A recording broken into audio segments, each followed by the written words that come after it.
열왕기상 8장 35절에서 39절입니다. 다 같이 읽도록 하겠습니다. 만일 그들이 주께 범죄함으로 말미암아 하늘이 닫히고 비가 없어서 주께 벌을 받을 때에 이곳을 향하여 기도하며 주의 이름을 찬양하고 그들의 죄에서 떠나거든 주는 하늘에서 들어사 주의 종들과 주의 백성 이스라엘의 죄를 사하시고 그들이 마땅히 행할 선한 길을 가르쳐 주시오며 주의 백성에게 기업으로 주신 주의 땅에 비를 내리옵소서. 만일 이 땅에 기근이나 전염병이 있거나 곡식이 시들거나 깐부기가 나거나 메뚜기나 황충이 나거나 적국이 와서 성읍을 에워싸거나 무슨 재앙이나 무슨 질병이 있든지 막론하고 한 사람이나 혹 주의 온 백성 이스라엘이 각각 자기의 마음에 재앙을 깨닫고 이 성전을 향하여 손을 펴고 무슨 기도나 무슨 간구를 하거든 주는 계신 곳 하늘에서 들으시고 사하시며 각 사람의 마음을 아시오니 그들의 모든 행위대로 행하사 갚으시옵소서. 주만 홀로 사람의 마음을 다 아심이니이다. 아멘.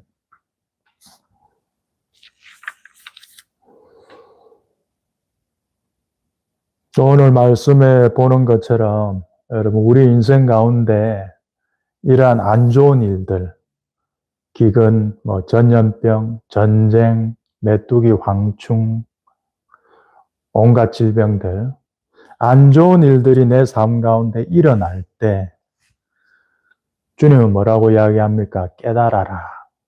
내 삶 가운데 하나님이 그린 원 그림은 아닌데 하나님은 우리가 에덴 동산 속에서 살기를 원했는데 우리 인생 가운데 이런 안 좋은 일들이 일어난다면 어떻게 하라고요? 자기의 마음의 재앙을 깨달아라. 아, 이게 재앙이구나. 깨달아라. 말씀하시고 있습니다. 깨달아라. 네 삶 가운데 이런 일들이 일어났니, 친구야? 깨달아라. 네 인생 가운데 재앙이 왔구나.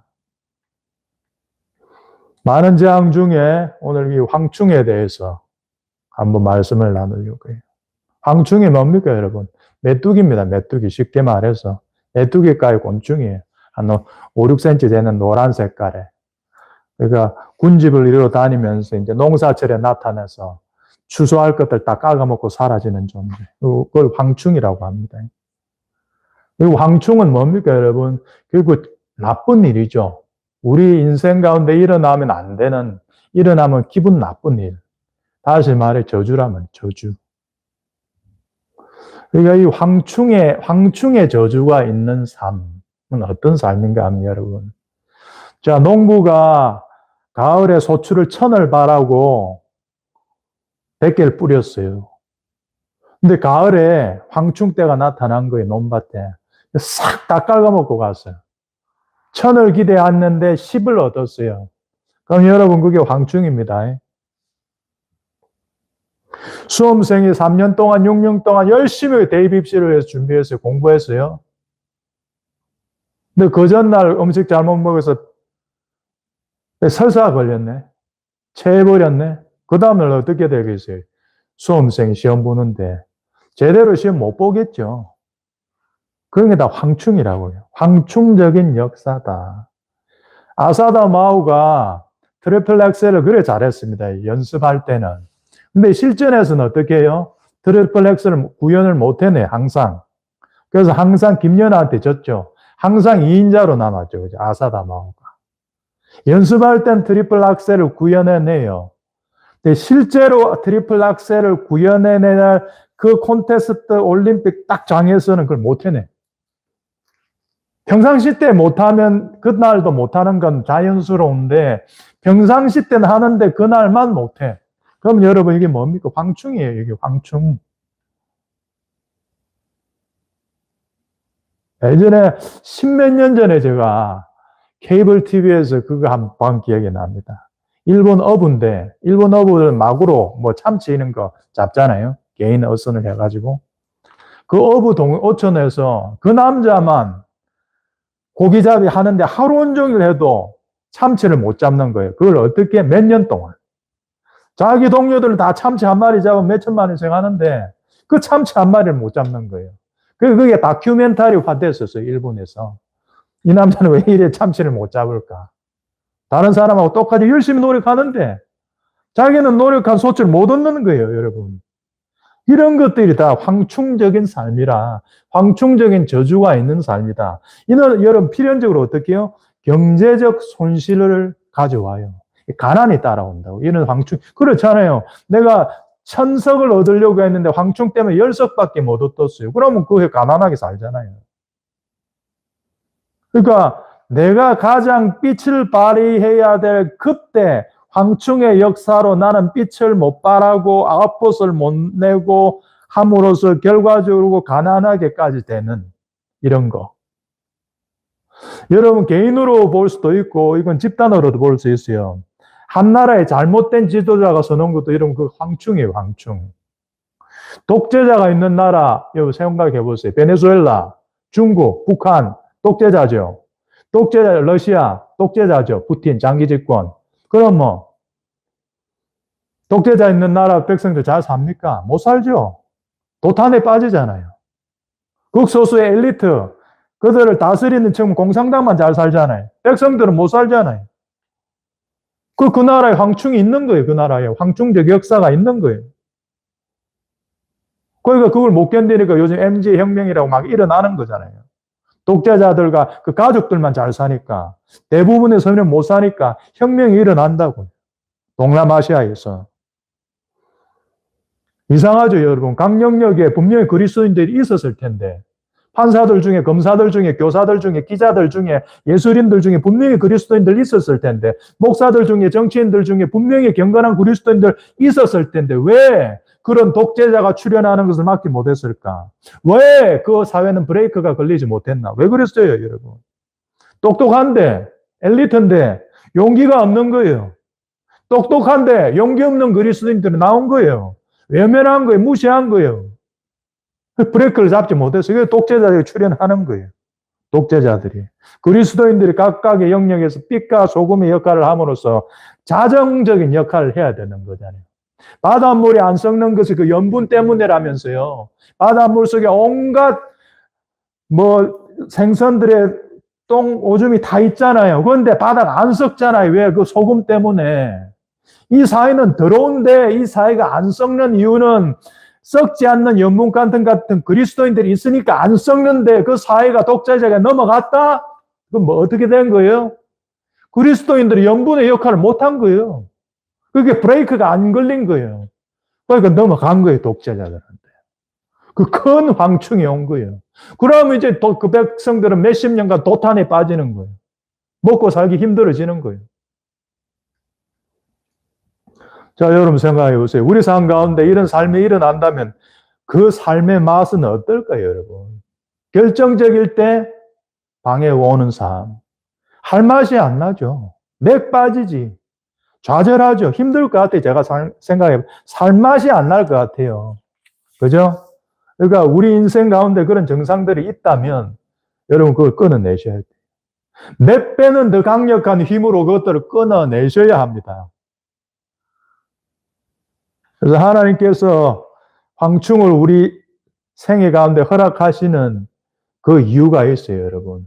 분명히 여러분 하나님께서 황충을 주시는 심판, 하나님의 심판 맞아요. 예, 하나님의 심판 맞습니다.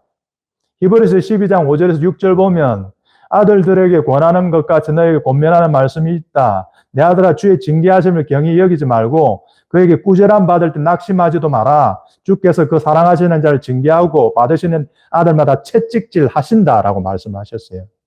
그래서 하나님의 황충을 주신 거 심판 맞습니다. 그런데 그 심판적인 황충이 원래 처음부터 오는 거 아니라고요. 처음은 여러분들 죄를 지으면 어떻습니까? 여러분 양심에서 반응해요. 야, 이거 잘못된 거야. 하지 마. 이거 아니잖아.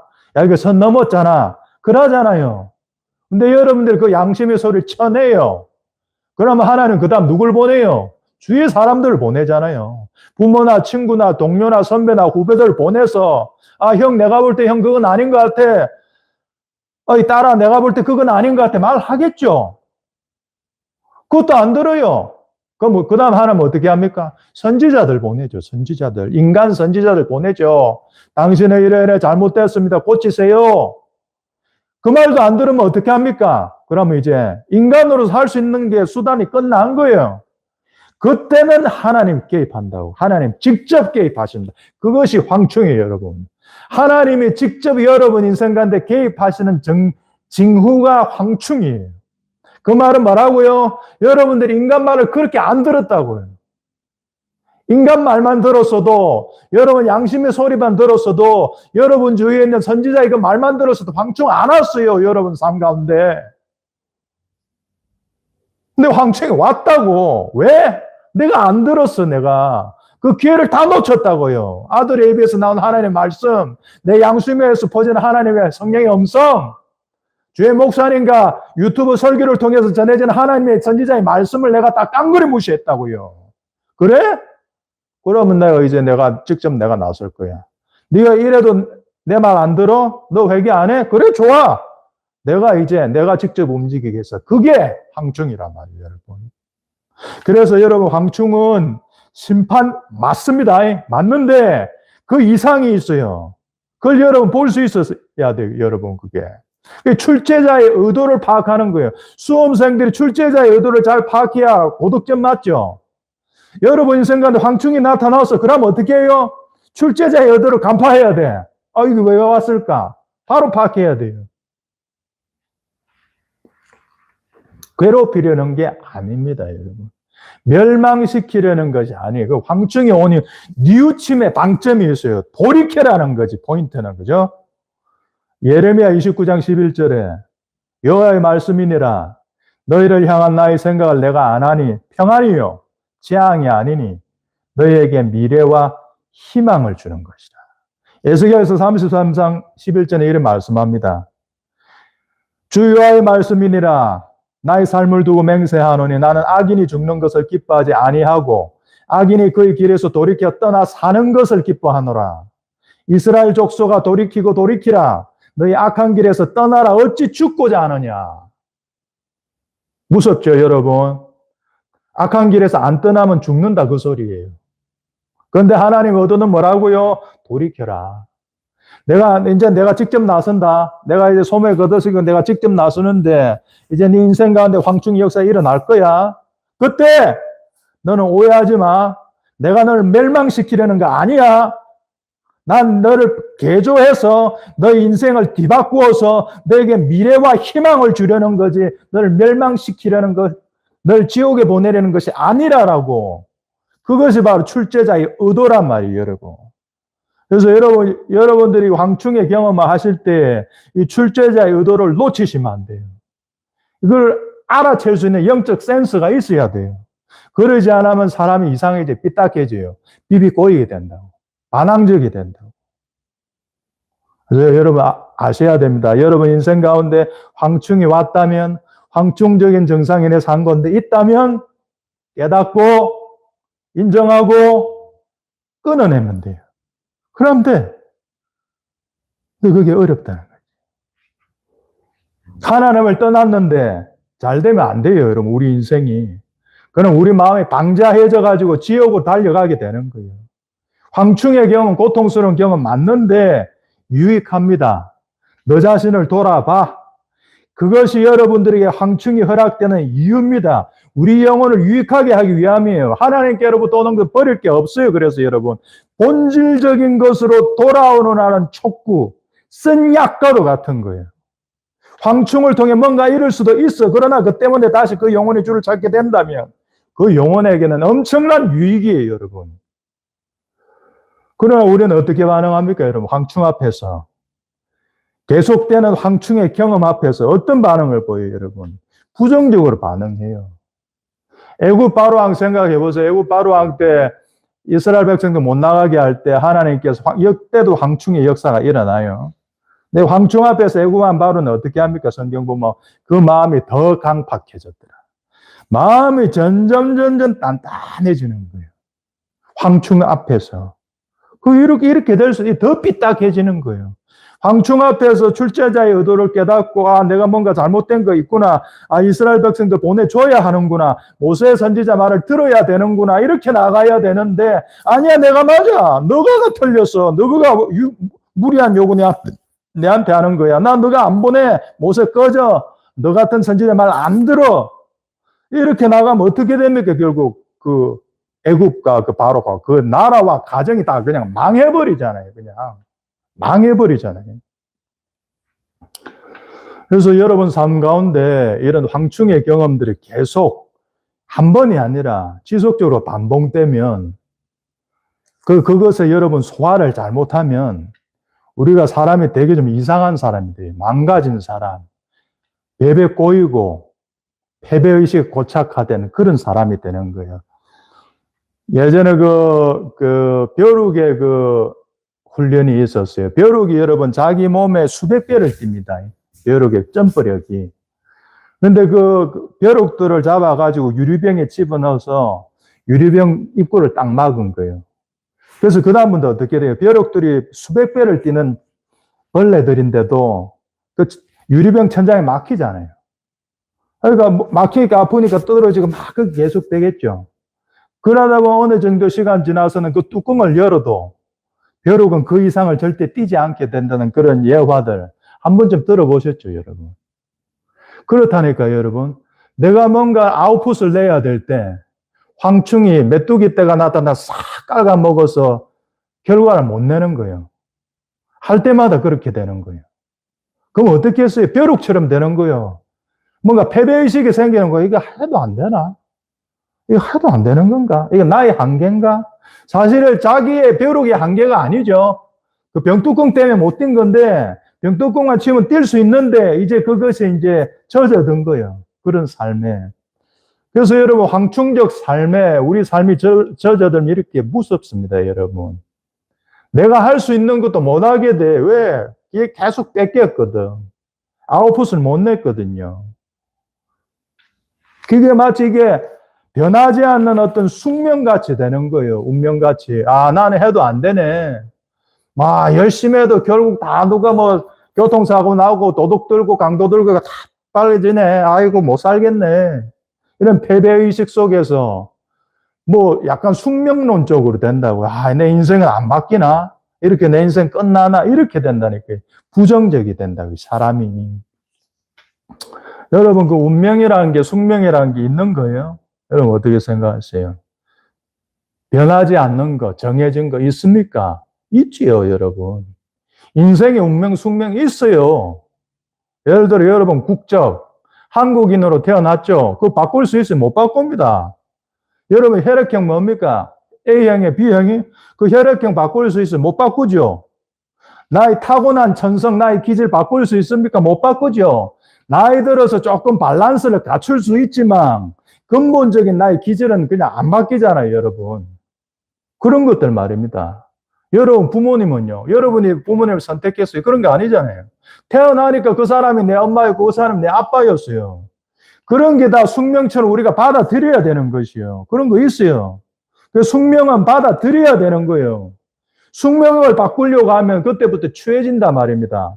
내가 키가 작게 태어났어요. 내가 얼굴이 좀 못생기게 태어나서 물론 바꿀 수 있어요. 오늘날의 과학기술로 성형하면 되고 키를 또 늘리는 그런 수술도 있더만요. 키워가지고 그냥 뼈를 늘려버리면 한 10cm씩 크더만요. 그렇게 할 수 있죠. 국적 거래 돈 주고 미국 국적 사면 되죠. 네, 그렇다고 해서 자기가 한국인임을 바꿀 수는 없잖아요. 그러니까 바꿀 수 있는 것은 바꾸세요. 그것은 용기가 맞습니다. 그러나 바꿀 수 없는 것은 받아들여야죠. 그죠? 그것이 지혜의 겸손이지. 그것이 아름다운 인품이죠. 그죠? 그래서 최근에 이제 영포티 논란도 있더라고요. 40, 50대가 젊게 사는 거. 젊게 사는 건 괜찮다고 생각해요. 그런데 노화라는 것도 따지고 보면 인간의 숙명이잖아요. 노화를 피해갈 수 있는 사람이 있습니까? 노화의 끝은 뭡니까? 죽음이잖아요. 그걸 바꿀 수 있어요? 바꿀 수 없죠.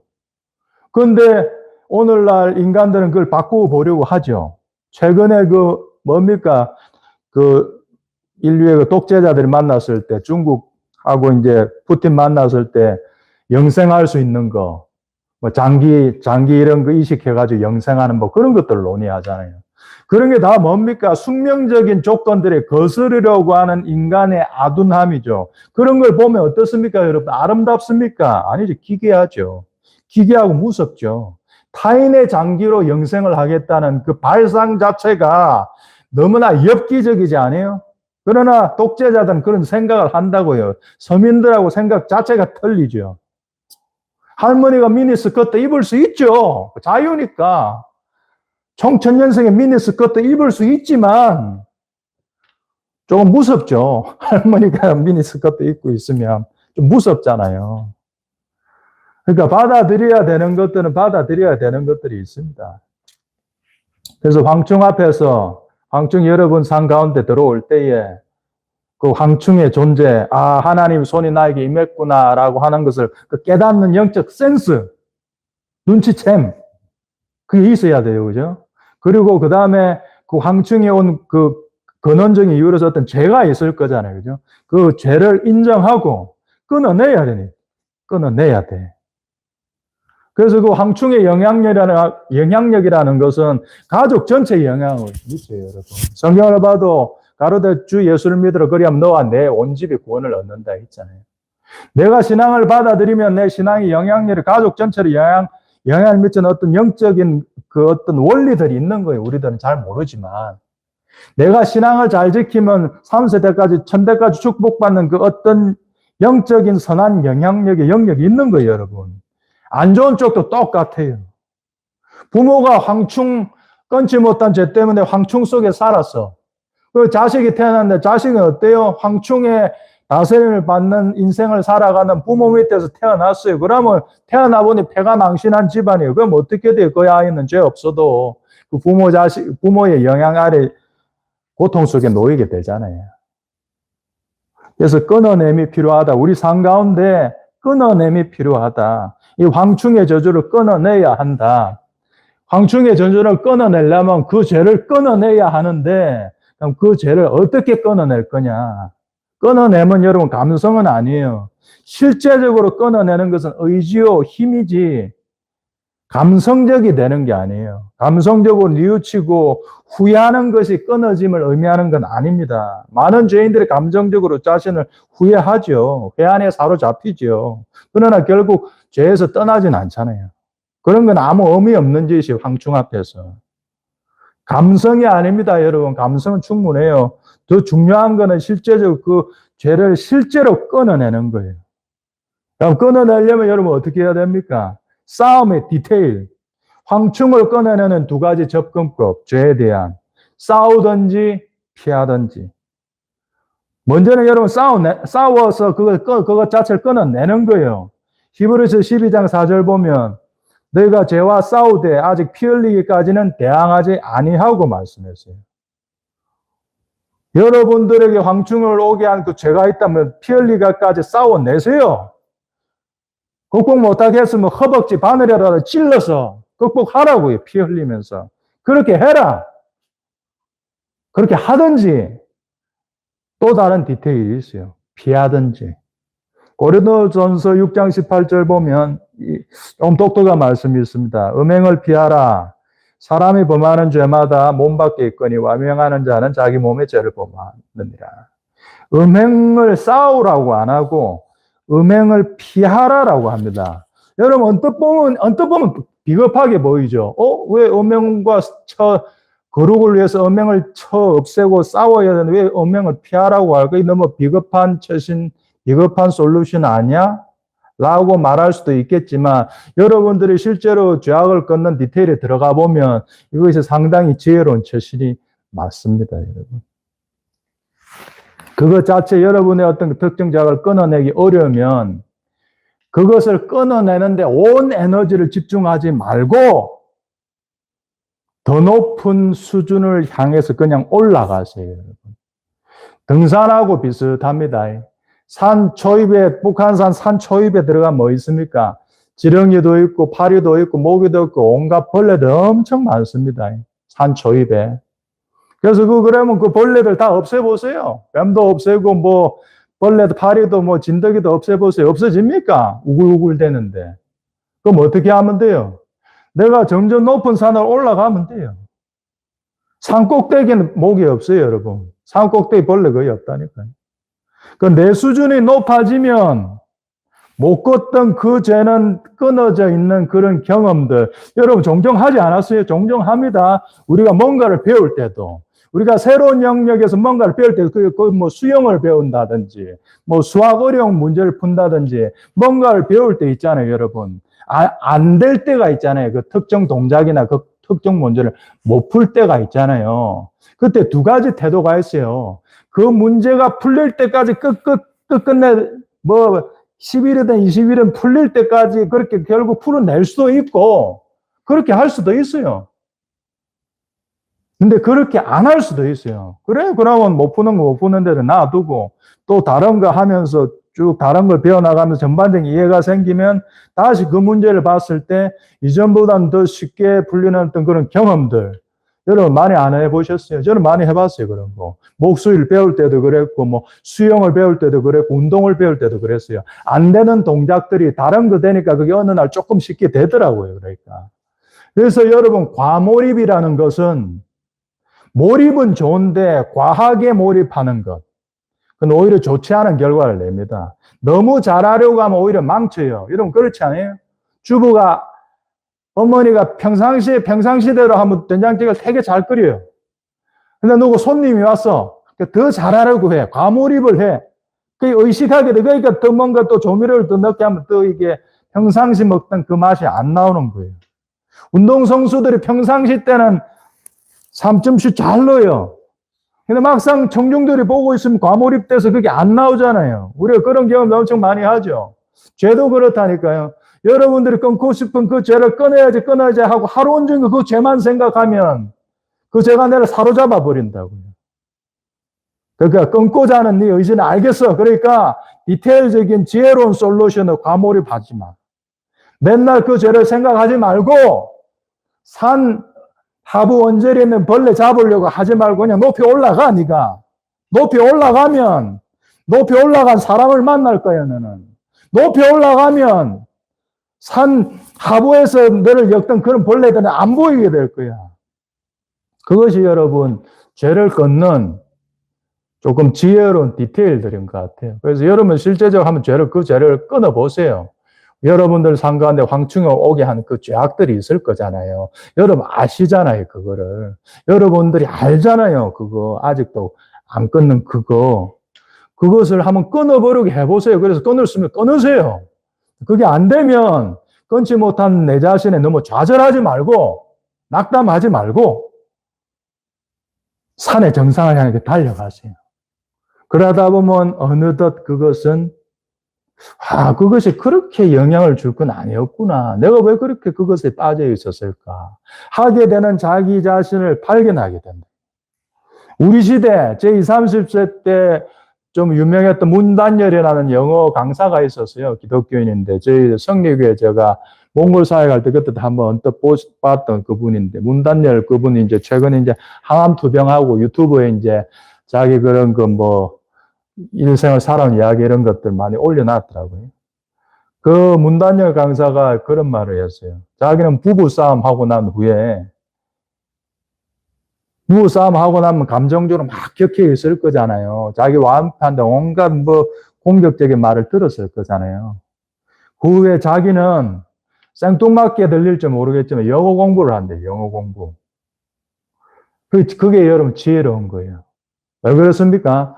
부부싸움을 막 하니까 내 운해가 강화된 거예요. 운해가 감정적인 거잖아요. 감정적인 말들 주고받고 슬프고 답답하고 막 그렇게 됐을 때 그 운해를 진정시키려고 심호흡하고 그렇게 하는 것이 아니라 좌뇌적인 그 언어, 기능적인 그런 거 무심한 걸 공부를 하는 거예요. 그렇게 1시간, 2시간 영어 공부하다 보면은 그 불같은 그 마음을 싹 깔아앉는다는 거예요. 지혜롭죠. 지혜로운 거죠, 이게. 아니, 그래, 부부싸움에서 울컥하는 그 감정을 여러분 의지로 다스릴 수 있는 분, 시면 다스리세요.